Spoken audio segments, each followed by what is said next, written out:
com o Jornal Gente, Rádio Bandeirantes, Band News TV, para falar sobre outras tentativas, além da que é, pelo menos supostamente executada agora pelo governo central do Brasil, de negociação com os Estados Unidos. Governadores têm se mobilizado. Nós trouxemos até ontem aqui a palavra da vice-governadora do Distrito Federal, falando na criação de um grupo, de uma união entre os governadores para negociarem com os Estados Unidos. Muitas empresas já contrataram advogados e representantes nos Estados Unidos para negociar setor a setor e tentar fazer com que empresários americanos que compram do Brasil batam as portas da Casa Branca e sensibilizem Donald Trump. E há também agora uma comitiva de senadores brasileiros que também estão tentando ali fazer com que essa porta seja aberta. Entre eles está o senador Nelsinho Trade, do PSD, do Mato Grosso do Sul, que fala agora no Jornal Gente. Nós vamos reunir como empresários americanos que têm negócios com o Brasil, empresários brasileiros que têm negócios com os Estados Unidos. Parlamentares americanos num dia subsequente, para que nós, da comissão, possamos demonstrar a intenção de estreitar a relação diplomática com os Estados Unidos.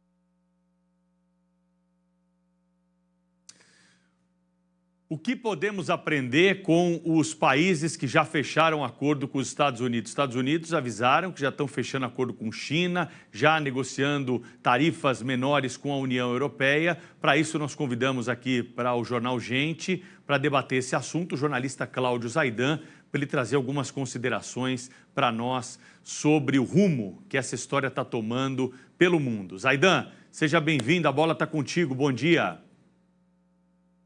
Olá, Pedro, bom dia a todos os colegas do Gente, uma saudação especial para a nossa irmãzinha mais jovem, né, a Bandeirantes Brasília, que vai ser um sucesso, não há a menor dúvida.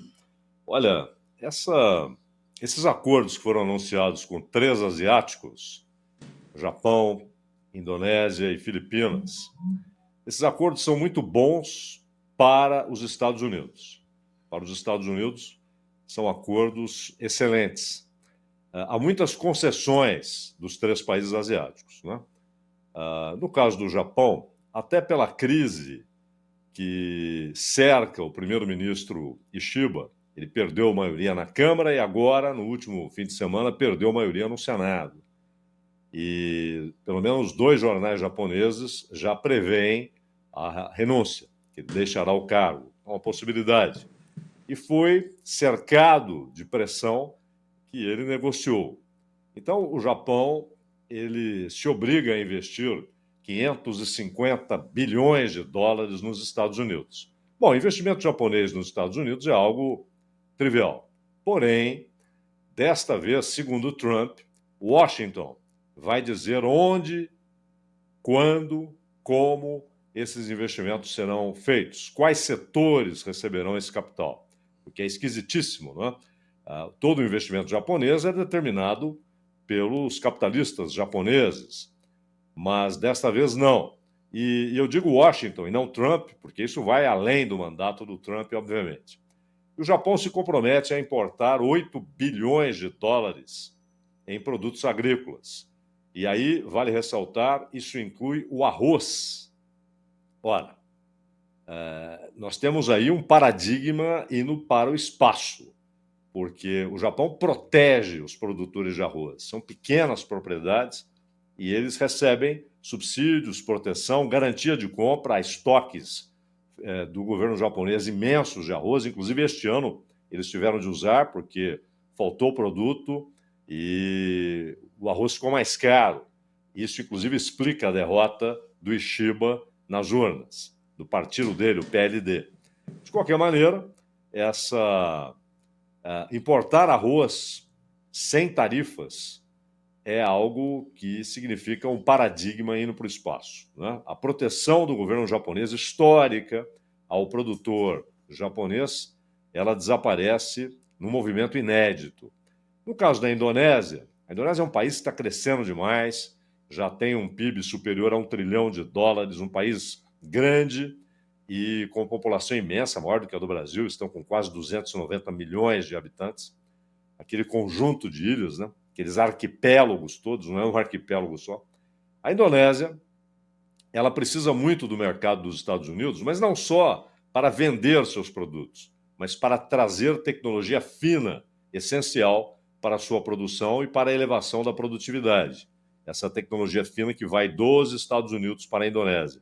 A Indonésia teve uma redução significativa de 32% para 19%. São 13 pontos na redução das tarifas. Só que ela escancara o seu mercado para produtos americanos sem tarifas e se compromete, assim como o Japão, vale notar, a comprar aeronaves da Boeing.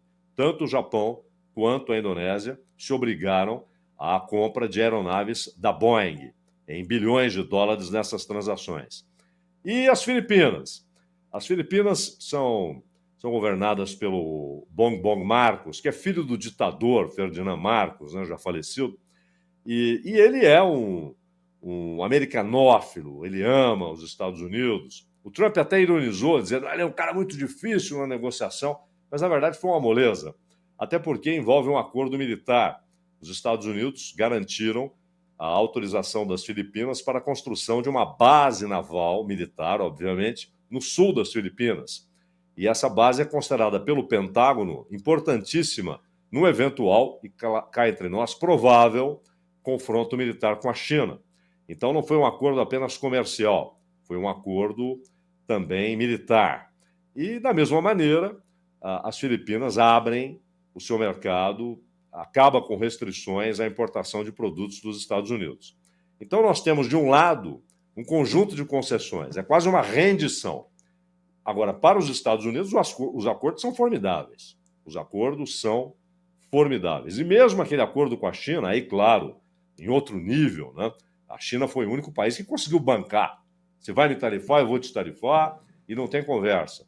Então a negociação foi em outro nível. Trump ligou para Xi Jinping, conversaram por telefone, mas também aí os Estados Unidos conseguiram uma grande vantagem com a possibilidade de importação de minerais, terras raras, né, que são críticos para a indústria de alta tecnologia e também para a indústria militar.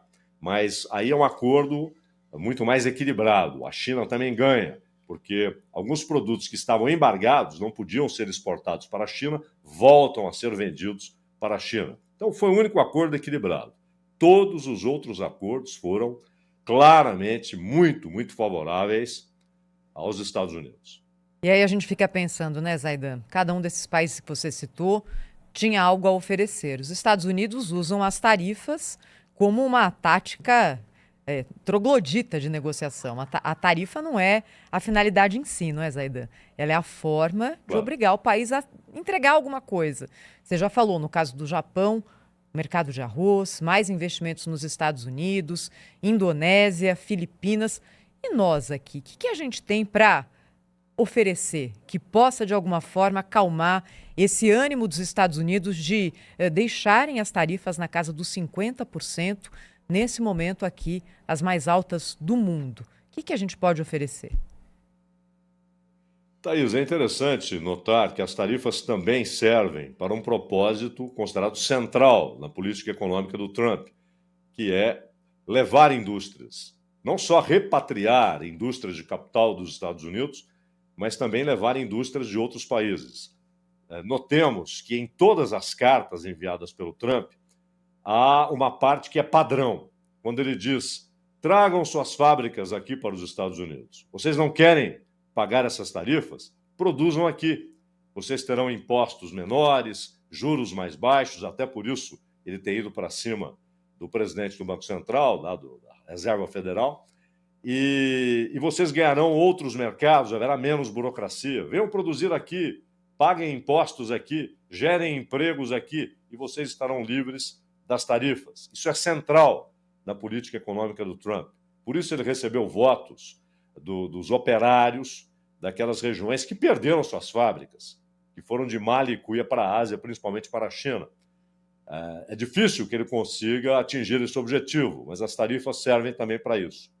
Há um outro aspecto. No caso do Brasil, Brasil e México receberam cartas muito peculiares. No caso do México, Trump aborda a questão do tráfico de drogas e ele chegou num telefonema para Cláudia Sheinbaum, a presidente mexicana, a propor que tropas dos Estados Unidos entrassem no México para combater os cartéis de drogas.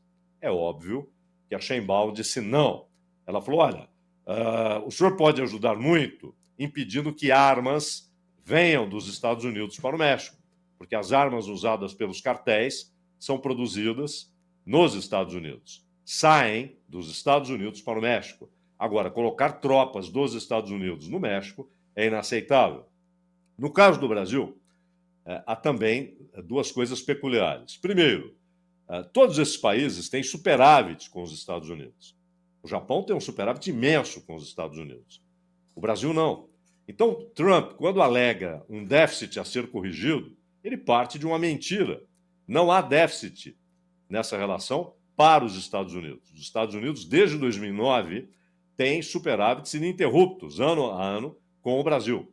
E superávites significativos. E se considerarmos o setor de serviços, é um superávit imenso. Então, não há esse déficit. Então, como eliminar um problema que não existe? Não existe o déficit. E segundo é a questão política e as ingerências do Trump, que ele expõe nessa carta. Digamos que o Lula amasse o Bolsonaro, quisesse ver o Bolsonaro livre, leve, concorrendo em eleições, disputando eleições. Ainda assim, o Lula não poderia ligar para a primeira turma do Supremo dizendo suspendam esse processo. É claro que esse é um cenário absolutamente irreal, ele não faria isso, e se fizesse, não teria poder para mudar a posição do Supremo. E é claro que nem o governo brasileiro o faria, e nem o Supremo vai mudar alguma coisa nesse processo, porque o Trump está não pedindo, mas exigindo. Ele chegou a colocar ali em caixa alta, letras maiúsculas, imediatamente suspendam esse processo, etc. Isso não acontecerá. Também não é a questão central para ele. Ele coloca isso como um elemento de pressão. Os Estados Unidos querem o PIX. Eles não querem acabar com o PIX. Eles querem o controle por empresas americanas. O PIX é do Estado. Ele é do Banco Central. O Banco Central é o administrador do PIX. Há, inclusive, uma PEC estranha que transforma o Banco Central do Brasil, se aprovada, numa entidade de direito privado. E o PIX passaria a ser negociável. Aliás, outro dia o Alckmin chegou a dizer que não é uma coisa a ser descartada, o que é, digamos, um retrocesso tremendo. O PIX é uma revolução, como disse o Paul Krugman, né, que foi Nobel de Economia. É uma revolução. Mas não querem só isso. Querem também, claro, que o Brasil pare com a ideia, esqueça a ideia de desdolarizar relações financeiras e comerciais. Esse é o ponto central. Agora, resta saber se o Trump vai querer negociar, já que ontem mesmo ele disse que países com 50%, quais são? Brasil, Lesoto, esses países não têm boa relação com os Estados Unidos. Então, resta saber se alguém na Casa Branca vai dizer, ok, negocie com o Brasil. Até agora, esse sinal não veio. Zaidan, eu acho que seria muito produtivo para o Brasil fazer o que certamente chefes de Estado e de governo de outros países que estão fazendo acordo com os Estados Unidos, certamente eles fizeram, que foi ler o livro do Trump, A Arte da Negociação. Esse foi o primeiro livro do Trump, é considerado um clássico, né? E é best-seller até hoje. É um livro que circula e que vende muito, etc. e tal. Nesse livro, o Trump conta exatamente isso. Tudo que ele está fazendo agora, quando chega e impõe essa taxação, faz essa ameaça troglodita, como diz a Thaís, de 50%, isso está lá no livro dele. Né? Ele claro. A grosso modo, é assim, se você quiser ganhar $20 mil, meu caro, de salário, não, sabe, você tem que pedir 30, 40, né? E aí, quem sabe, chega lá nos 20. Agora, se você ficar modestinho e tal, você vai ganhar 4, vai ganhar 3, vai ganhar 2, né? Então, assim, ele sempre chuta muito, muito, muito alto, porque se colar, colou. Se não colar, sentou para negociar, ele vai para os 15%, como tem acontecido com todos os demais países. Ele impôs à China, eu me lembro disso, isso não faz muito tempo, talvez um mês ou dois atrás. 145. Ele impôs à China 125% de taxação. E depois 145%. E ó, foi diminuindo, sentou para negociar, coisa e tal, e já estão prestes a assinar ali o acordo. O problema do problema do governo brasileiro, além da ignorância generalizada, né, na área econômica, no próprio presidente, que não lê em nada, nem sequer conhecem as táticas de negociação do Trump, é que reage com o fígado, ou com desinteresse, ou por razões ideológicas, né? Essa questão da moeda, por exemplo, é preciso lembrar, Zaidan, que o Lula está... Olha, essa é uma ideia do Lula, né? O próprio chanceler russo já disse isso, não tem nada a ver com isso, né? Não é avalizado por ninguém, né, no BRICS, ninguém avaliza essa fantasia do presidente brasileiro que continua com aquele anti-americanismo bolorento da esquerda brasileira, né? É preciso lembrar, assim, e é inexplicável esse anti-americanismo, né, nos tempos atuais. Ontem foi anunciado esse grande acordo com o Japão. O Japão tomou bomba atômica dos Estados Unidos. Até hoje sofre consequências daquela bomba atômica. E, no entanto, foi lá e sentou para negociar. É hoje o país que mais investe nos Estados Unidos. Olha, o interesse é jogo jogado. Eles ganham muito dinheiro com isso e vice-versa. O Brasil não, fica chutando na canela, fazendo gracinha e coisa e tal. É muito ruim a perspectiva do Brasil. Você acha, Zaidan, que temos a possibilidade de reverter esse tarifaço até o dia 1º? Olha, é dificílimo, Cláudio. Dificílimo porque os Estados Unidos não estão dando o menor sinal de que irão negociar com o Brasil, por enquanto, pelo menos. Aliás, esse livro do Trump é um best-seller, não pela qualidade do texto, mas pela importância do autor, né? Então, isso acaba vendendo muito. Mas lá, de fato, está esse princípio do corretor, né? Então, colocar o preço alto para depois negociar. No entanto, nesses acordos já feitos, repito, só o acordo com a China é equilibrado. No caso das Filipinas, a redução é de 20 para 19. Seria como... Então, um ponto significa 0,5%, né? De 20 para 19, um ponto, mais 0,5% dos 20. Seria como se a tarifa imposta ao Brasil fosse reduzida, depois de um acordo, para 47,5%. Ora, seria grotesco o Brasil aceitar uma redução dessa. É o que as Filipinas aceitaram. Os acordos só foram bons para os Estados Unidos. E, claro, para algumas empresas, né? A Toyota viu as ações irem às nuvens, porque terá um mercado dos Estados Unidos mais aberto aos seus carros.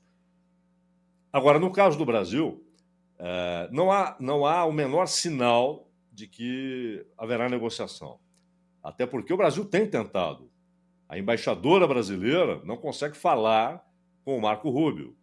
O Mauro Vieira não consegue falar com o Marco Rubio.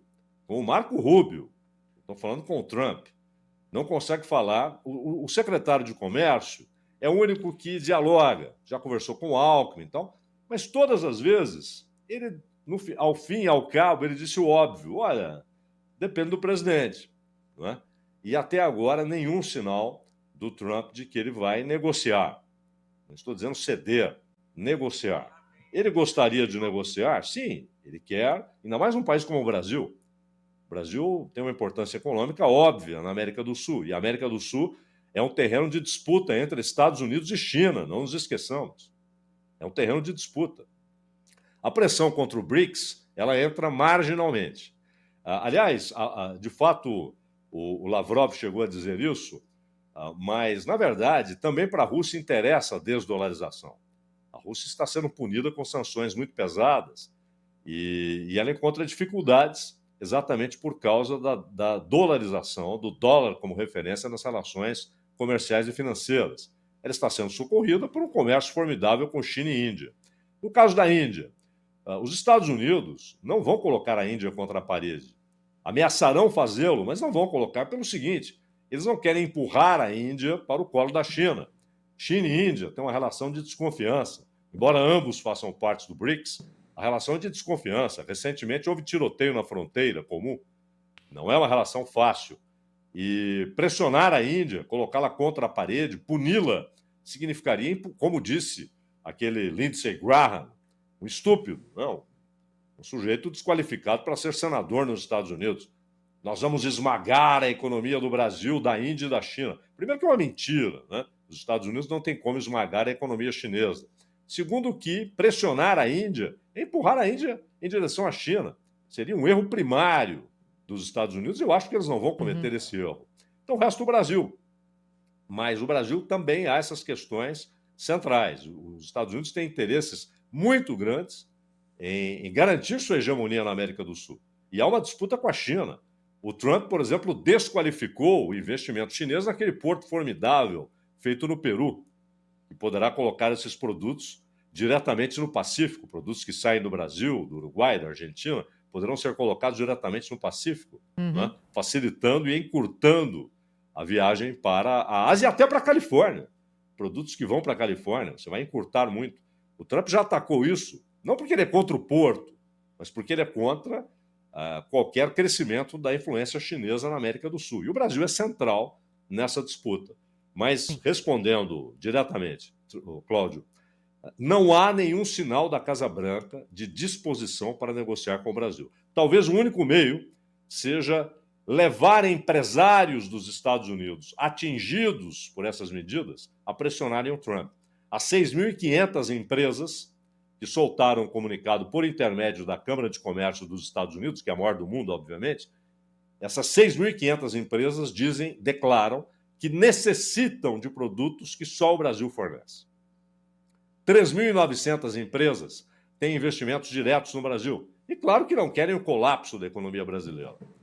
Então, talvez os empresários dos Estados Unidos atingidos por esse tarifaço contra o Brasil, talvez sejam os únicos com capacidade de fazerem Trump mudar de ideia. Dificilmente o Brasil conseguirá. Os empresários dos Estados Unidos podem fazer isso. Esse é o Cláudio Zaidan, jornalista da Rádio Bandeirantes, sempre conosco também aqui no Jornal Gente. Obrigada, Zaidan. Até a próxima, hein? Um abraço. Um abraço. Na sequência, a gente vai te contar um caso de violência, mais um, que mostra as mazelas do nosso sistema judiciário. Sabe aquela história da pessoa que tem 500 coisas na ficha e segue solta? Já já você vai entender o que aconteceu. Aqui na Rádio Bandeirantes e também na Band News TV. Rede Bandeirantes de Rádio. Informação e o debate na mesa. No Jornal Gente, da Bandeirantes.